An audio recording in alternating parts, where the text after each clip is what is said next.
My mouth is snow slowly caking that stiff pigeon. My mouth the intricately moist machinery of a plant.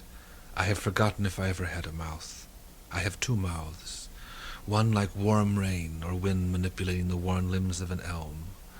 My mouth knows nothing of music or of the oils of love.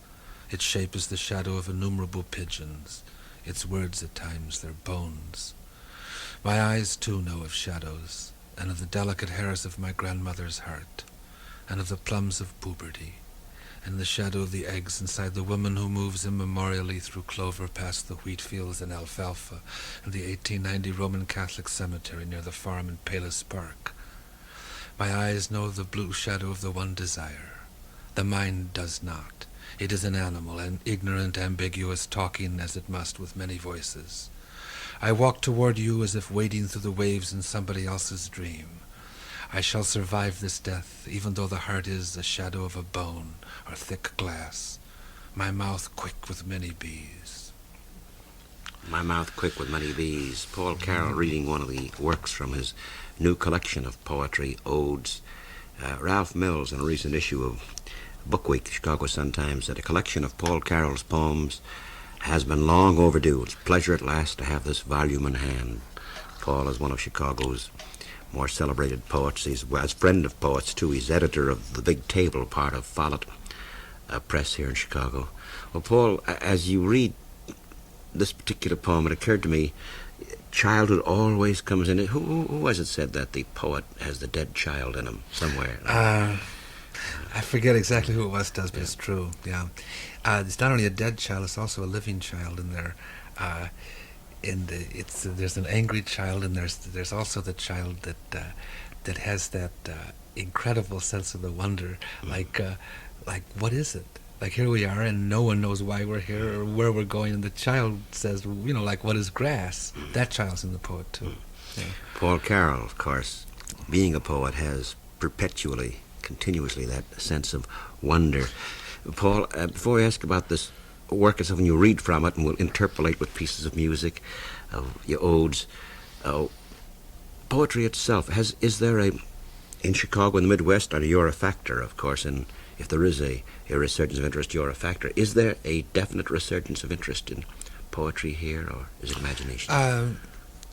Not particularly in Chicago, Studs. There is one across the nation.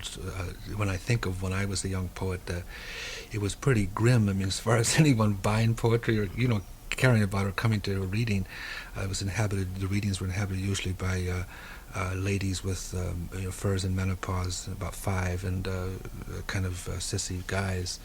But in the late 50s, people like Allen Ginsberg and Ferlinghetti and opened the whole thing up, and it's great, Studs, because there's a great deal more interest in poetry. Everyone comes to readings. And well, at that point, Paul, if we could just extend this a bit, we hear much talk about the young, so many media concerning them, movies, films, rock music, light shows.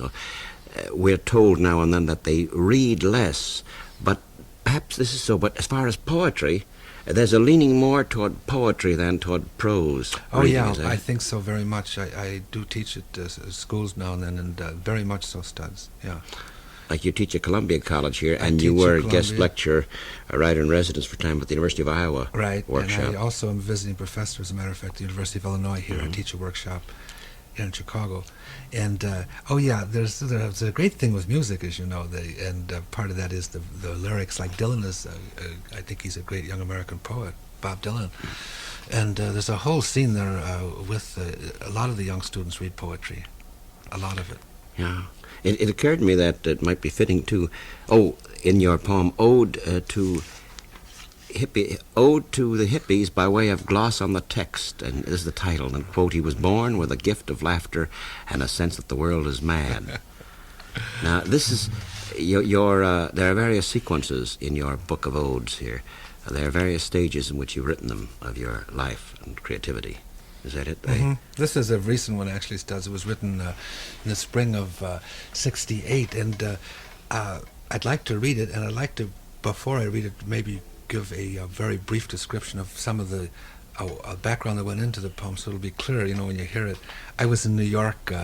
I felt great because I just edited an anthology called The Young American Poets, and it had just come out, and I had arranged readings for the young poets at the lofts of various artists in New York, like Oldenburg and Rauschenberg and Jasper Johns and Frank Stella and Red Grooms and Norman Mailer in his apartment. The young poets took turns reading. It was a very happy time. The older poets in turn took turns introducing the young ones, and it was great. And I was walking in New York. I was walking on 59th Street, and it was, as I say, May.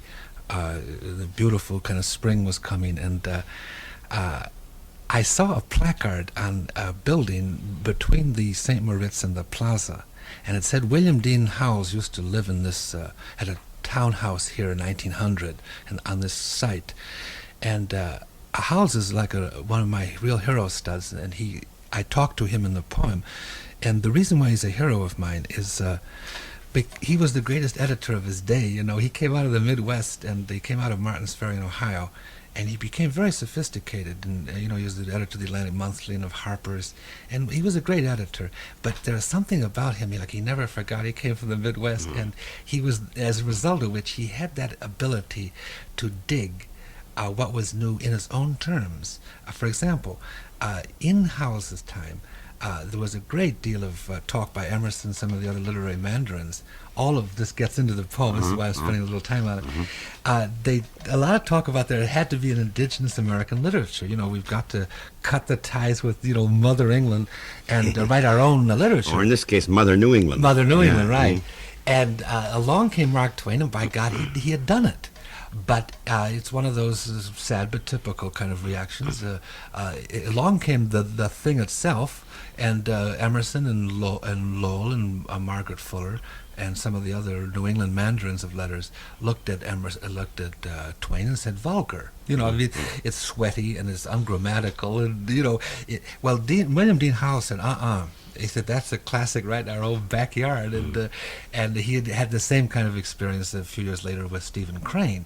The point being that I really think he was great because he made up his own mind. And I crossed the street at 59th, and there was where 6th Avenue runs into the park. There's a little kind of nook there, you may know it, and I bought an ice cream cone. I was looking out, and by God, Studs, right from the angle I was looking, the lagoon was curving around, and it looked like the Mississippi. And I thought, by God, wouldn't it be groovy if Howells, like when he walked across the street, here's the Midwest right in his own backyard, in sophisticated New York. And that's where the poem begins. And maybe I'll give just a reading of the poem now. The poem opens like right there on 59th Street. And I'm looking at a limousine where there's a chauffeur in it. Profile of that chauffeur, rigid inside the pro-gray limousine, looks Florentine. The Medici's owned this world and the next, almost. Certainly New York City, brutal, exquisite, nitty-gritty. Yet the height of an old Missouri mule, the color of the calm lagoon there where it moseys among Central Park's sidewalks, nooks and rocks below copse of elms, in which confetti of pigeons sparkles in the sunlight.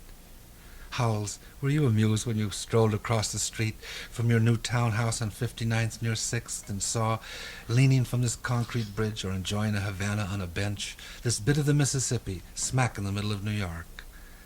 I wish you'd been with my wife and me today when we explored the different drummer clothing store, where a rosy race called hippies mill about, amid skull-cracking music and with joyous concentration try on costumes which recall your Midwest of 100 years ago. My wife and I came to this clothing store, and all these hippies were in there, and they all had names like Seymour and Sheila and stuff. And I said, my God, they come from the Bronx, and they had these great outfits on, like the Midwest of Howells. And this is a description of what they look like. The stovepipe hats tall as Tom Thumb, mule skinners belts thick as New Year's virtues, bowlers, bonnets, buckskin boots, granny spectacles for girls whose breasts are still about to bloom, ruffled shirts for riverboat gamblers, carpetbagger waistcoat brocade intricate as literary politics, bandanas for a stagecoach desperado, Jeb Stuart's caps and capes, denim, gingham, calico, even a Sioux headdress or two, Hair cascades past the shoulders of some boys. The girls are sparrows among black cherries in the orchards outside Martin's Ferry, where you wandered after work as printer's devil in your father's type shop howls. One lanky lad looked like an Ostrogoth. A few handlebar mustaches, too, the kinds your friend Sam Clemens grew, the Lincoln of our literature. You two knew gaudy times together, sipping Old Crow bourbon at the breakfast table, swapping shaggy dog tails till afternoon, talking about the health of American prose. Emerson, Holmes, Lowell, Longfellow, Margaret Fuller, Whittier, all good Medicis. Not one wanted words to jump like a bullfrog about the page, or words that taste like cattails puffed in corncob pipe, or words that try to tickle the funny bone of God, or words like the everyday insanity of the race that infect the marrow bone. Twain did. He might have walked among the hippies happy, sporting silk top hat and spats, knowing that his river, like the sweet and sweaty talk of Nigger Jim, waits here forever for him at the tip of Central Park.